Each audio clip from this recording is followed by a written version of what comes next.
আজকে আপনারা জানেন ইতিমধ্যেই আমাদের সদর মহকুমা কমিটি সারা ভারত গণতান্ত্রিক নারী সমিতির ৯১টা ইউনিট সম্মেলন ইতিমধ্যে আমরা সমাপ্ত করে আমাদের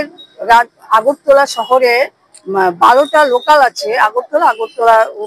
নিকটবর্তী জায়গাগুলোতে ১২টা অঞ্চল, সেখানেও সম্মেলনগুলো শুরু হয়েছে। আজকে পূর্ব আগরতলা অঞ্চলের দ্বাদশ সম্মেলন, এই সম্মেলন আজকে হবে। আমরা এই সম্মেলনের মধ্যে আলোচনা করি বিগত ৩ বছর ২২ সালে যে আমাদের সম্মেলন হয়েছিল,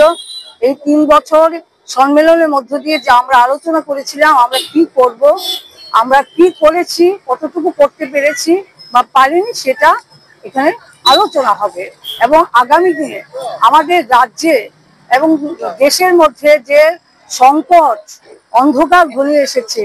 নারীদের উপর, যুবকদের উপর, ছাত্র, কৃষক, শ্রমিক সমস্ত অংশের মানুষের উপর যে আক্রমণ নামিয়ে এনেছে, এবং আমাদের রাজ্যে প্রতিদিন নারীরা নিরাপত্তাহীন হয়ে পড়ছে এবং নেশার সাগরে ভাসছে, আমাদের যে আগামী প্রজন্ম একদম নষ্ট হয়ে যাচ্ছে, এই সমস্ত বিষয় প্লাস আমাদের রাজ্যে প্রতিদিন জিনিসপত্রের দাম বাড়ছে। রান্নার গ্যাস, মহিলারা রান্না করতে গেলেই রান্নার গ্যাসের প্রয়োজন হয়,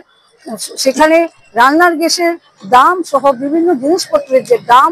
এই দাম বৃদ্ধির বিরুদ্ধে রেগা 12-এর কাজ, শ্রমজীবী মানুষের কাজ এবং নারীদের নিরাপত্তা সহ যুবদের কাজ, ছাত্রদের শিক্ষা, এই সমস্ত বিষয়গুলো আমরা আলোচনা করে আগামী দিনে আমাদের যে লড়াই, এই লড়াই আন্দোলন গড়ে তোলার জন্য আমরা অঙ্গীকার ঘোষণা করব।